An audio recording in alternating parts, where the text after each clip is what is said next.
Hello students, आज हमारा article है क्लास 11 का जो काइनेमेटिक्स चल रहा है मोशन इन प्लेन, उसके अंदर रिजोल्यूशन ऑफ ए वेक्टर।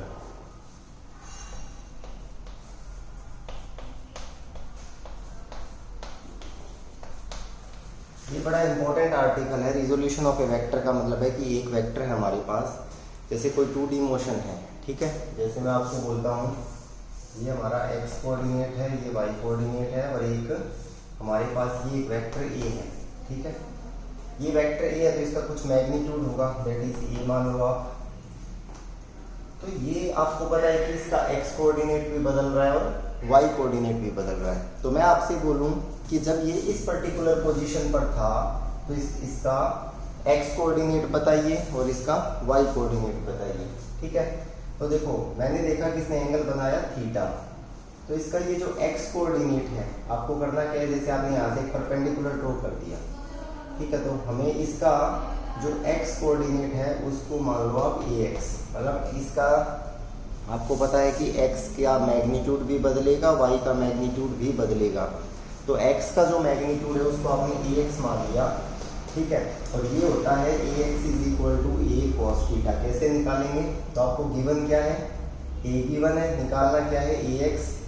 तो a हम लेते हैं बेस बाई में hypotenuse, that is ax upon a cos theta. यहाँ से ax क्या आएगा, a cos थीटा, ठीक है। ऐसे ही मुझे इसका y कोऑर्डिनेट निकालना है, तो मैंने ये परपेंडिकुलर ड्रॉ कर दिया, इसका y का मैग्नीट्यूड मान लो ay, तो अब बेस अपॉन हाइपोटेन्यूस, तो ay आएगा अपना ay is equal to a cos theta. तो इसको हम बोले कि हमने एक वेक्टर को रिजॉल्व कर दिया उसके दो कंपोनेंट में, एक उसका x कंपोनेंट है और एक उसका y कंपोनेंट है। ये जो x वाला कंपोनेंट है जिधर थीटा होता है इसको हम बोलते हैं हॉरिजॉन्टल कंपोनेंट और इसको हम बोलते हैं वर्टिकल कंपोनेंट, ठीक है। तो इसको मैं सिंपली ऐसे लिख सकता हूँ, ये मेरा वेक्टर a है, इसका मैग्नीट्यूड a है, इसका जो x कंपोनेंट होगा वो होगा a cos थीटा, इसका जो y कंपोनेंट होगा वो होगा a sin theta. If this is a cos theta, then here is also a cos theta. ये a sin theta है, तो ये वाला भी क्या होगा, a sin theta। हमेशा याद रखो, कभी जरूरी नहीं होता कि आप सोचो कि वेक्टर बीच में है, a cos theta इधर होगा और a sin theta हमारा इधर होगा, नहीं। हम कई बार आपको ऐसा डायग्राम भी मिलेगा जिसमें आप देखोगे कि वेक्टर के दो कंपोनेंट बना रखे हैं, this is a cos theta and this is a sin theta, ठीक है। अगर मेरे पास कुछ डायग्राम ऐसे आता है, this is x and y, here is the vector a, ये एंगल थीटा की बने, तो अब आपको पता है ये a y अपना हो जाएगा a cos थीटा और a x अपना हो जाएगा a sin थीटा, ठीक है। तो इसको हम बोलते हैं रिजोल्यूशन ऑफ ए वेक्टर। अब थोड़ा इधर ध्यान दो, इसका रिजल्टेंट क्या होगा, तो इसका रिजल्टेंट होगा a is equal to under the root a square x plus में a square y।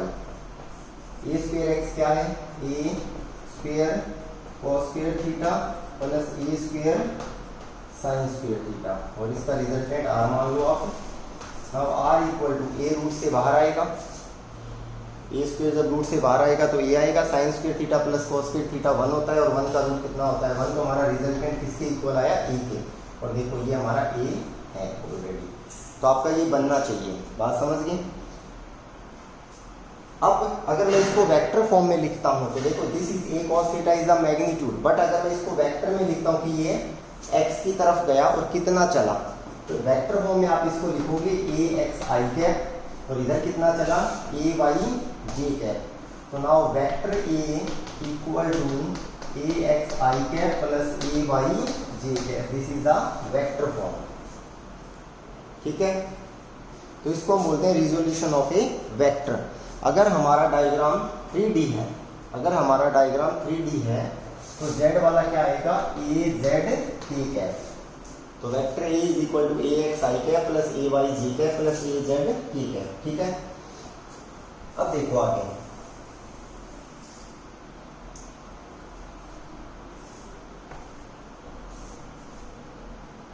x y और z इधर आएगा, ठीक है।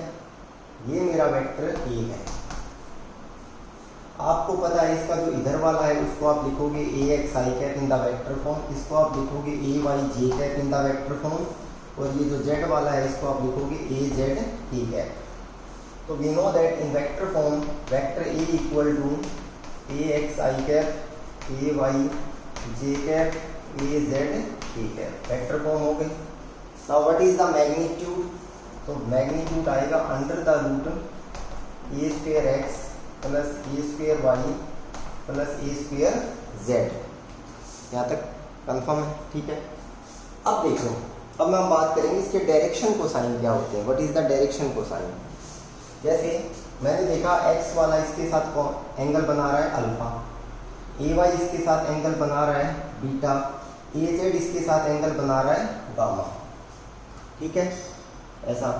तो अगर मैं यहाँ पर पहला जैसे ये ट्रायंगल बनती है ये वाली, इसमें देखो, इसमें अगर मैं कोस अल्फा निकालता हूँ कोस अल्फा, तो कोस अल्फा आएगा आपका base by hypotenuse that is a x by e. ऐसे ही आप इसमें कोस बीटा निकाल लो ए वाई अपॉन ए, ऐसे ही आप कोस गामा निकाल लो ए जेड अपॉन ए, ठीक है। तो यहाँ से आप ए एक्स को क्या लिखोगे, ए एक्स को आप लिखोगे ए कोस अल्फा, ए वाई को लिखोगे ए कॉस बीटा, और ए जेड को लिखोगे ए कॉस गामा। इनको बोलते हैं direction cosines, these are called direction cosine, ठीक है। अब देखो मैग्नीट्यूड हमारा ये है, मैं ये वैल्यू इसके अंदर पुट कर देता हूँ। जब आप इसके अंदर ये वैल्यू पुट करोगे तो ए हमारा किसके इक्वल आया, under the root a square x, यहाँ पे क्या आएगा a square cos square alpha, a square cos square beta, a square cos square gamma. यहाँ से ए कॉमन आएगा, ए से ए कैंसिल आएगा, तो under the root cos square alpha plus cos square beta plus cos square gamma equal to 1। This is the result of direction cosine.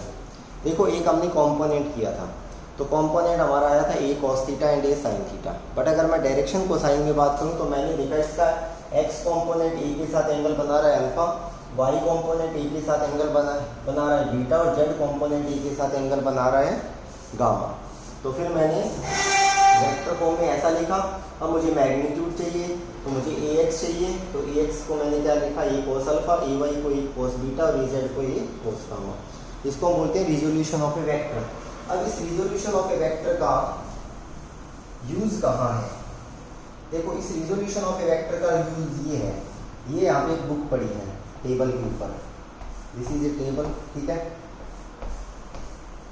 अब book के पास मास m है, आपको पता है अर्थ के ऊपर एक फोर्स लगाएगी mg, बट ये नीचे तो नहीं जाए, इसका मतलब है कि बुक के ऊपर कोई फोर्स लगा रहा है, और ये टेबल इसके ऊपर फोर्स लगा रही है जिसको हम बोलते हैं रिएक्शन। और हम देखते हैं बुक ना ही नीचे जाती ना ही ऊपर जाती, इसका मतलब r किसके इक्वल है mg, ये हमने 9th में पढ़ा है।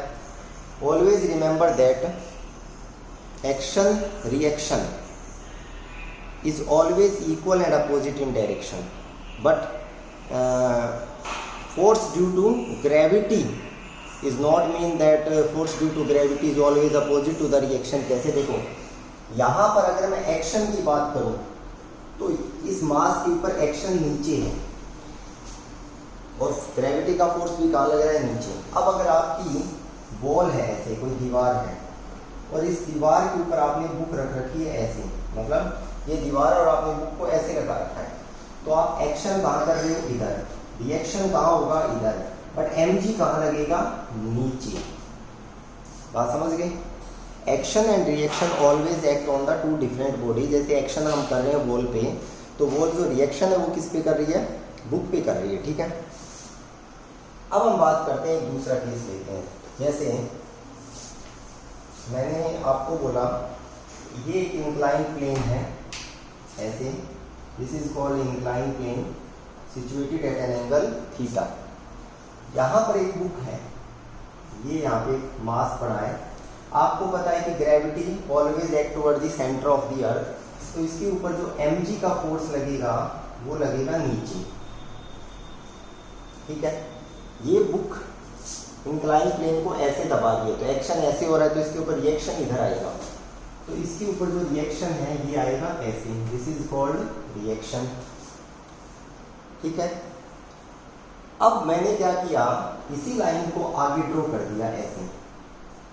अब एक चीज देखो, इस लाइन के ऊपर ये परपेंडिकुलर है, इस लाइन के ऊपर ये परपेंडिकुलर है।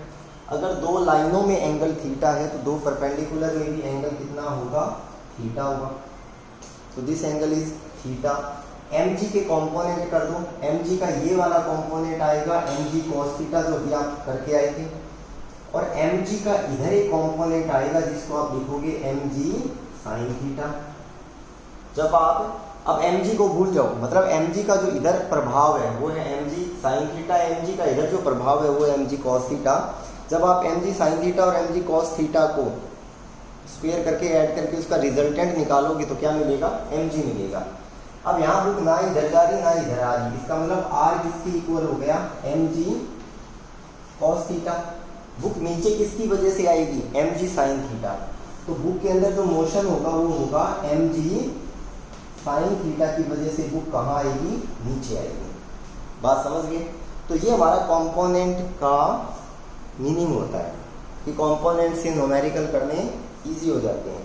तो अगर मैं एक वेक्टर को तोड़ता हूँ तो उसके दो कंपोनेंट बनते हैं, और अगर मैं इन दोनों कंपोनेंट को ऐड करता हूँ तो मुझे वापस क्या मिलता है, वेक्टर मिलता है। बात समझ गए आप।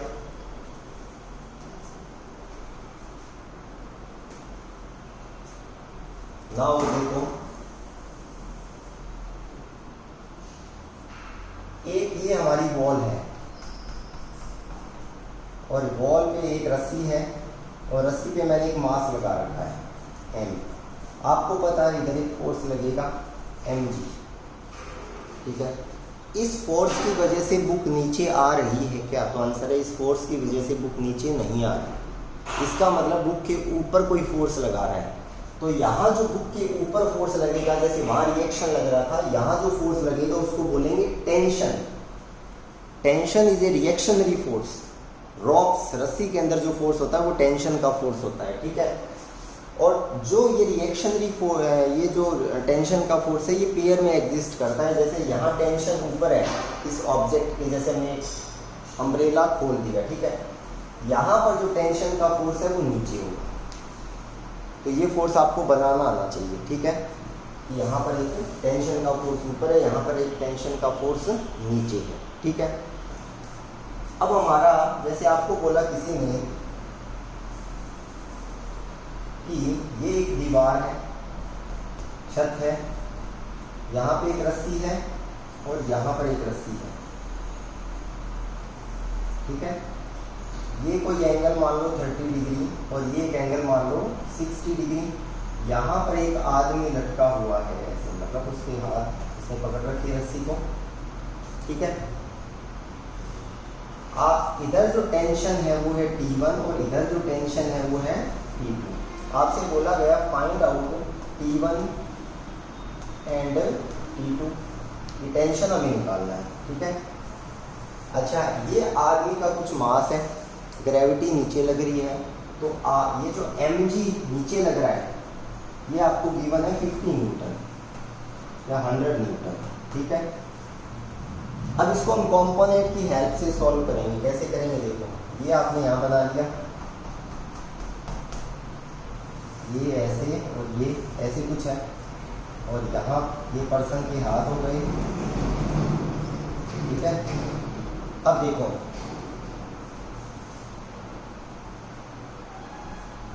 ठीक, आपको पता है इधर जो टेंशन है वो है T1, इधर जो टेंशन है वो है T2। This angle is 30 degree, this angle is 60 degree. कर लेना, थोड़ा सही नहीं बन रहा, वो थोड़ा बड़ा, बहुत छोटा लग रहा है। तो अगर मैं इसको थोड़ा सा और सेट कर देता हूँ लाइक ऐसे, तो ये एंगल हमारा हो गया 30 डिग्री और ये हो गई हमारी टेंशन T1। आपको करना क्या है, यहाँ पर एक पैरेलल लाइन बना लीजिए ऊपर वाली को। अगर ये 30 डिग्री एंगल है तो ये भी क्या होगा 30 डिग्री, अल्टरनेट एंगल ये 60 है तो ये भी क्या होगा 60 डिग्री। अब आपको करना क्या है, दोनों टेंशन के कंपोनेंट कर दीजिए। ये T1 है तो ये अगर इधर T1 है, ये दिस इज T1। इसका जो इधर वाला कंपोनेंट आएगा horizontal, that is called T1 cos 30 degree. ऊपर का जो कंपोनेंट आएगा वो आएगा T1 sin 30 डिग्री। T2 का इधर वाला कंपोनेंट आएगा T2 cos 60 डिग्री और T2 का ऊपर वाला आएगा T2 sin 60 डिग्री। अब आप T1 और T2 को भूल जाइए, क्योंकि आपने T1 और T2 के क्या कर दिए, कंपोनेंट कर दिए। ये आदमी ना इधर जा रहा ना इधर जा रहा, इसका मतलब जो T1 cos 30 डिग्री है वो किसके इक्वल है, T2 cos 60 डिग्री। ना ही आदमी नीचे आ रहा ना ही आदमी ऊपर आ रहा, तो नीचे की तरफ क्या लग रहा है, mg। ऊपर की तरफ कौन से फोर्स लग रहे हैं, T1 sin 30 plus T2 sin 60। T1 sin 30 degree plus T2 sin 60 degree. cos 30 आपको पता है, cos 60 आपको पता है। यहाँ से T1 की वैल्यू आ जाएगी T2, यहाँ का एक नंबर आएगा, वो T2 की वैल्यू आप यहाँ रखोगे तो आपको क्या पता चल जाएगा, T1, क्योंकि mg आपको गिवन है 50 न्यूटन। अगर आपको T1 पता चल जाएगा तो किसी भी एक इक्वेशन में जब आप T1 की वैल्यू रखोगे तो आपको क्या मिल जाएगा, T2। तो this is the benefits of components, कि ये हमें कॉम्पोनेंट से बेनिफिट मिलता है कि न्यूमेरिकल नामक न्यूमेरिकल करना हमारा इजी हो जाता है, हम चीज़ों को अच्छे से अंडरस्टैंड कर सकते हैं कि ठीक है। तो यहाँ तक आपको इसको अच्छे से करना है, कॉम्पोनेंट्स के ऊपर आपको न्यूमेरिकल करके सॉल्व करना है। Thank you.